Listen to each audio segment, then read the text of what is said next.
crossbreeding, hybriding mo ni nanggawas karon sa mga baboy, mga ma'am sir. Kalagsan na kayo ng mga baboy karon, mga Bisaya kayo, pure Bisaya. Tuwa na sa mga bukid-bukid, mga pure Bisaya.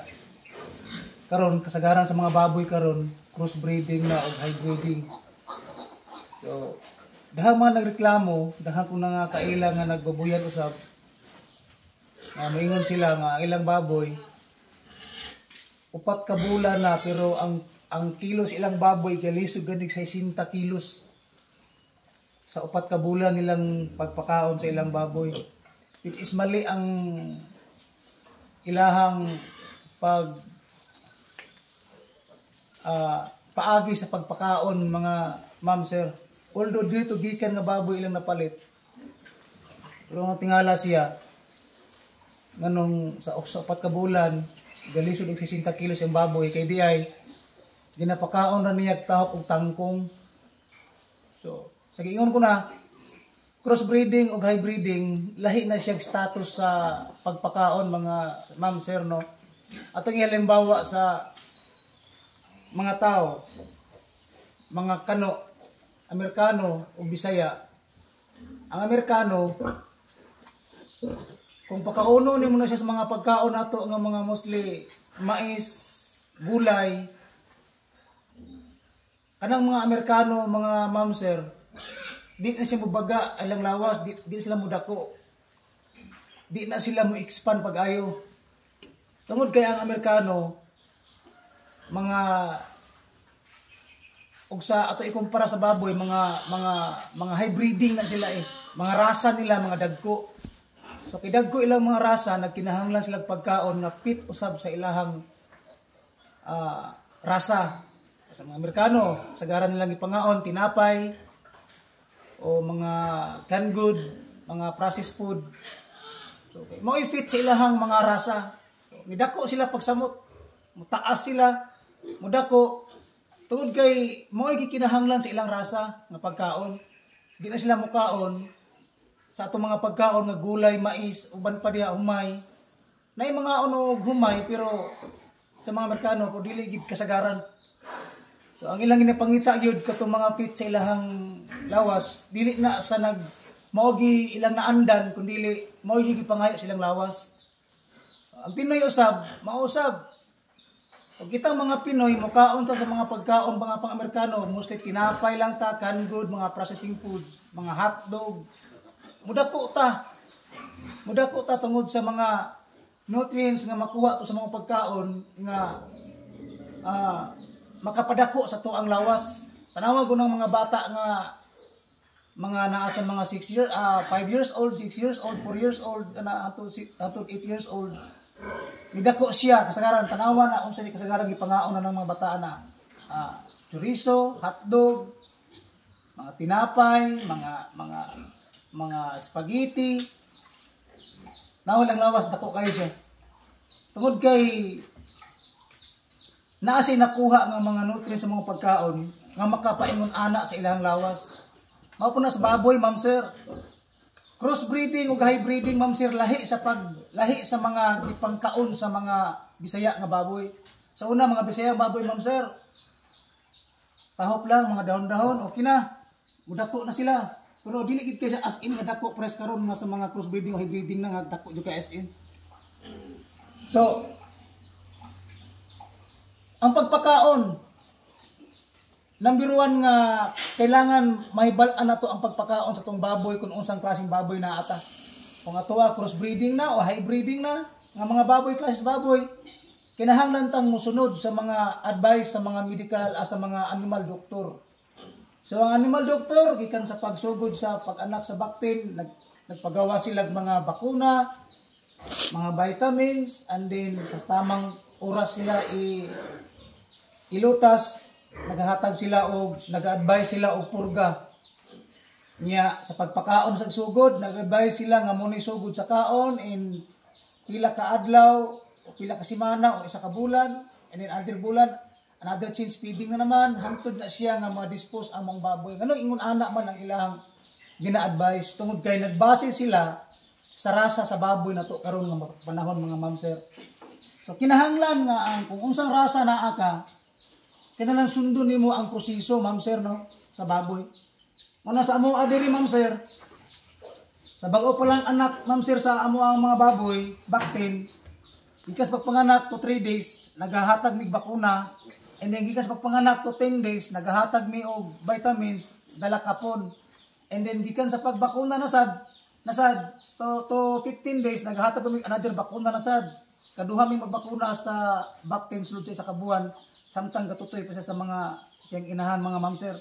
And then sa gikan 10 days pagpagkapon niya pag vitamins naghatag na pud mi og another vitamins in 15 days. Muna ang proseso among gisunod ang proseso nga naka-advise sa maong label ma'am sir sa mga ginapanghatag sa mga animal doctor nga mga tambal kung sa baga bakuna. So sa kaluoy sa Ginoo ma'am sir among na-notice among baboy diri ma'am sir sa 4 ka bulan ma'am sir sa baboy kung ang baboy sakto lang sa mga pag-atiman sa 4 ka bulan namo diri ma'am sir sa among baboy mo kilo na siya og pinakaubos na mong kilo diri sa 4 ka bulan basta sakto sa feedings ma'am sir 105 to 115 kilogram na imusahay moabot og 125 pero lahi na gina siya sa nagdepende na gina siya sa dagan sa kaon sa baboy yung nagi baboy nga grabe gid ka grabe mo kaon gyud murag wala siya kabusugon sa imong anak. So kinahanglan nato sundon ang dosage. Kinahanglan to sundon ma'am sir ang advice sa mga animal doctor kay sila may nasayod sa rasa sa mga baboy sa karon. Ayot, nga kini nga video ma'am sir, nakatabang ni, nakahatag ng idea kaninyo, labi na ito ng mga nagbabuyan, nga nangutana, nga na akong baboy ma'am sir, mag-upat na kabulan or 4 na kabulan, ang kilo ingon ani ra gyapon. Sa imo nang pagpakaon ma'am sir no? Sa imo nang pagpakaon, basid gasagol kag mga dahon-dahon, basid gasagol ka lang og tahop, ana. So which is mukaon ang baboy pero sige yun ko na sa rasa sa iyahang lawas, sa iyang pagka siya, nagkinahanglan siya pagkaon nga more on good nutrients or sakto nga nutrients para gid sa iyang lawas, sa iyahang pagkarasa. So yung anak na siya ma'am sir. So kinahanglan to siya pakanon sa mga pagkaon nga fit sa iyaha. Kami diri ma'am sir, wala mi gahalo pa sa mga patinir na mo. Mga patining nga mga baboy na mo, wala mi gahalo og mga tahop dahon-dahon. Pure give me feeds. Then gisunod na mo from day 1 gikan sa paglutas until 1 month nagahatag mi og free starter sa mga bagong lutas. And then from 1 month to 2 months nagahatag mi ma'am sir og starter. And then 2 months to 3 months nagahatag mi og grower sa uban pagka mga 3 weeks before magpurma silang baboy, nagahatag sila og finisher. Pero kami wala na ma'am sir no. Mostly gani sa karon, wala na mi gahatag og grower sa among baboy, puro na mi starter hangtod sa pag-dispose 4 ka bulan kung maabot sa 4 ka bulan. So yung anak ma'am sir, pakita mo ma'am sir ha. Sa amo ang baboy ma'am sir nga duha pa ka buwan kapin ma'am sir. Pakita unta ka sa among baboy diri. Although ma-online na nabilin kay kuan siya na sige naghalin-halinan. Mao ni ma'am sir oh, ang duha pa ka bulan kapin ma'am sir. Dik. Mao ni mga sagsubra duha ka bulan namong ang mga baboy ma'am sir. Ano siya? Mao ni among baboy nga sobra bulan pa lang. Litsunon. Bulan pa lang. Ini. Mapod ni amuang mga biik nga simana pa lang dik yung paglutas ma'am sir.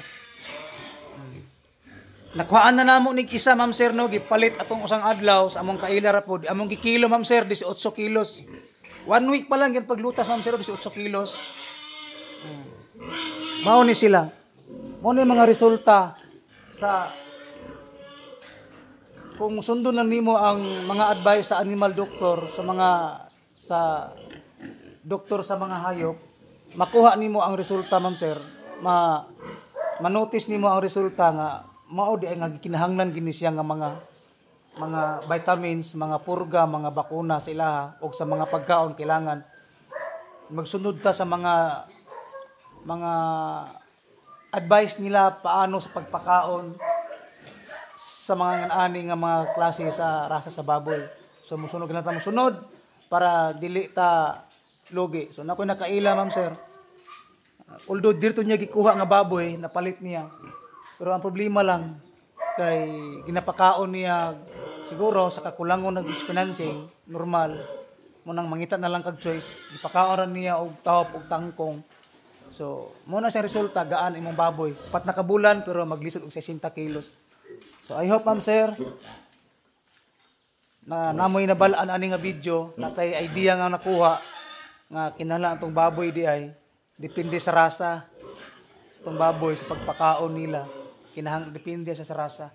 So mo ni among baboy ma'am sir bakti na mo nga lutasonon karong 13 mo ni siya. Sakto nila sila bakuna ma'am sir, vitamins. And then paglutas ani nila purga na sad. So mo ni among bagong nanganak ma'am sir oh. Ugma ni iron na po ni siya ugma. 13 kabok ma'am sir ilang anak. Yang anak 13 kabok. Iron na ni siya ugma. And then ang dire sa pikas kana 13 gyapon kabuk ni ma'am sir. Mananig iron gahapon. Gasundan na sila panganak ma'am sir. Una na kinahanglan ta nga musunod sa mga advice sa mga animal doctor kay sila mo nasayod unsay dapat sa atong mga binuhing baboy. Although kaya nga mahal gasto gyud pero natay mahimo kay namuhi man ta sa ani nga baboy. So kung ato sa pagkaunon sa mga pagkaon nga dili fit silang lawas, okay man gyapon mo kaon mas sila o mas like choice mo kaon man gid sila. Pero ang problema lang maapektuhan ang ilahang kabugat kilo. Ayop, ma'am sir, nakahatag og idea, nakahatag og gamay nga kahibalo sa ato sa inyo. Paki-share naman po kung nasubaybayan ninyo akong channel RG Farm, ma'am sir. Mo na among bagong channel karon sa YouTube, RG Farm. Pangitaa lang Rogelio Asni. Then diha among gi-explain tanan ang among nahibalaan mahitungod sa pagpamuhig hayop nga crossbreeding o hybriding. So salamat sa inyong suporta. Salamat sa inyong pag-view. I hope nga makatabang mi ninyo sa simpleng pamaagi sa pagpamuhi og mga hayop. God bless po.